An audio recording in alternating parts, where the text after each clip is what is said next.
नमस्कार दोस्तों, आज के वीडियो में आपका स्वागत है। श्री कृष्ण का जीवन एक ऐसा डिवाइन बुक है जो हमें हर मोड़ पर जीवन जीने का तरीका सिखाते हैं। आज हम इस वीडियो में सीखेंगे श्री कृष्ण के जीवन से वो 7 लाइफ लेसन्स जो आपकी सोच, डिसीजन और जिंदगी तीनों को बदल सकती है। तो वीडियो को अंत तक देखें। श्री कृष्ण का सबसे महत्वपूर्ण उपदेश में से एक है कर्मण्येवाधिकारस्ते मा फलेषु कदाचन, यानी तुम्हारा अधिकार केवल कर्म करने में है, फल में नहीं। जब हम परिणाम की चिंता में फंस जाते हैं तो हमारी ऊर्जा बिखर जाती है, लेकिन सिर्फ जब हम अपने सही काम पर ध्यान देते हैं तो हमारी पूरी क्षमता खुल के सामने आती है। महाभारत के युद्ध से पहले अर्जुन अपने ही रिश्तेदारों और गुरुजनों से लड़ने के विचार से टूट गया था। उसने अपना हथियार रख दिया। तब कृष्ण ने कहा कि तुम्हारा कर्तव्य युद्ध करना है, जीत हार की चिंता मत करो, क्योंकि परिणाम समय और परिस्थिति के हाथ में है। एक किसान के उदाहरण से समझाने का प्रयास करते हैं। एक किसान बीज बोने के बाद चिंता करता था कि फसल कैसी होगी। ना ही फसल में पानी देता था, ना ही फसलों का देखभाल करता था, सिर्फ चिंता करता था। उसका पड़ोसी किसान बीज बोने के बाद खेत का देखभाल करता, लेकिन परिणाम की चिंता नहीं करता। अंत में जो किसान काम पर ध्यान देता रहा, उनकी फसल अच्छी हुई, क्योंकि उसने अपना समय और ऊर्जा चिंता में नहीं बल्कि कर्म में लगाई। मोरल, जीतने के लिए जरूरी है वर्तमान में रहकर अपना श्रेष्ठ देना। जब कर्म सही होता है तो फल अपने आप सही समय पर मिलता है।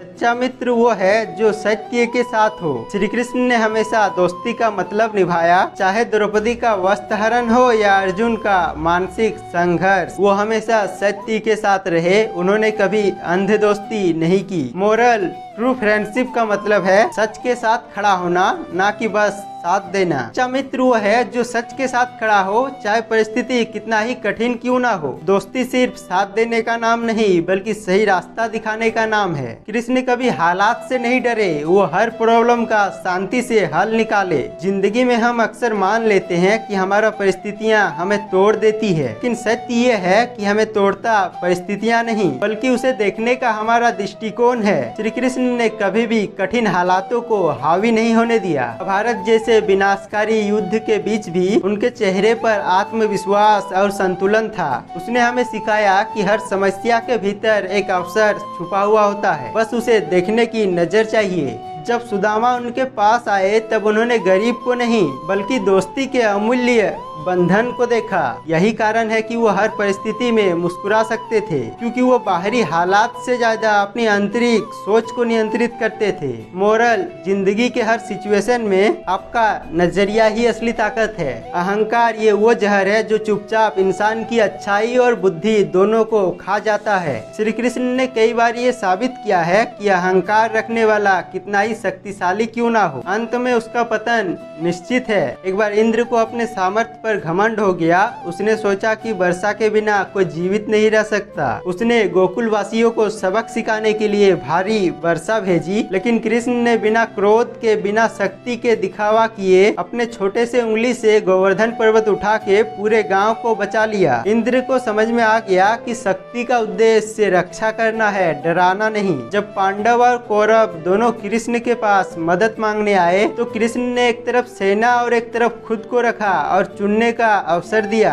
दुर्योधन ने अहंकार में सेना चुनी और अर्जुन ने विनम्रता से कृष्ण को। इतिहास ने साबित किया कि विनम्रता ने विजय दिलाई और अहंकार ने हार। कृष्ण का ही उदाहरण ले लो। कृष्ण स्वयं विष्णु के अवतार थे, लेकिन उसने कभी अपने दिव्य रूप का घमंड नहीं किया, कभी ग्वाल बाल बन के बांसुरी। यही उनकी सबसे बड़ी महानता थी, विनम्रता थी। जो विनम्र है वही वास्तव में शक्तिशाली है। अहंकार आपको दूसरों, जबकि प्रेम और विनम्रता आपको भगवान के करीब लाता है। श्री कृष्ण का जीवन इस बात का प्रमाण है कि समय सबसे बड़ा शिक्षक है। उन्होंने हर भूमिका को समय के अनुसार निभाया और हर बार उससे एक नई सीख दी। गोकुल में छोटे से कृष्ण गाय चराते थे और बांसुरी बजाते थे। ये बचपन हमें सिखाता है कि जीवन के शुरुआती समय में खेल, आनंद और मासूमियत जरूरी है, क्योंकि यही हमें आगे के संघर्ष के लिए मानसिक शक्ति देता है। लेकिन आजकल के बच्चे इन सब से दूर होते जा रहे हैं और इन सब का जगह स्मार्टफोन ने ले लिया है। जब समय बदला तो वही कृष्ण कंस का वध किया और एक रणनीतिकार के रूप में महाभारत का मार्गदर्शन किया। ये सिखाता है कि जीवन में हर समय का अपना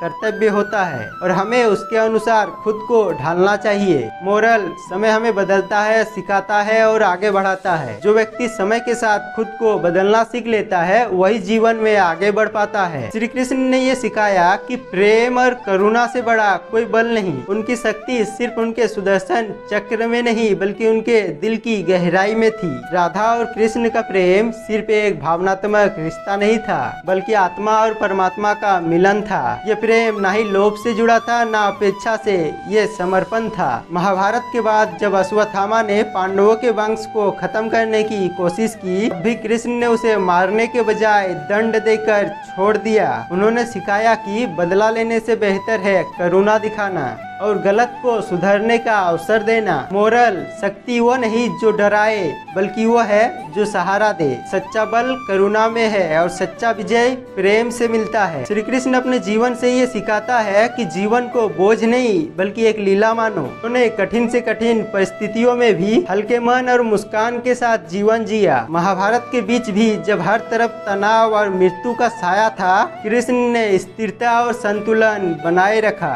उन्होंने दिखाया कि बाहरी हालात चाहे जैसी हो, अंदर की शांति बनाए रखना ही असली योग है। मोरल, जीवन को जरूरत से ज्यादा गंभीरता से लेने से हम उसका आनंद खो देते हैं। अगर हम चुनौतियों को भी खेल की तरह स्वीकार करें तो हार भी हमें आगे बढ़ने की सीख देती है। तो ये थे श्री कृष्ण के 7 अनमोल जीवन के पाठ। अगर आपको ये वीडियो पसंद आया तो लाइक करके शेयर करें और कमेंट करके बताइए कि इसमें से कौन सा लेसन को अपने जिंदगी में सबसे पहले उतारना चाहते हैं। और ऐसे ही वीडियो के लिए चैनल को सब्सक्राइब करना ना भूलें।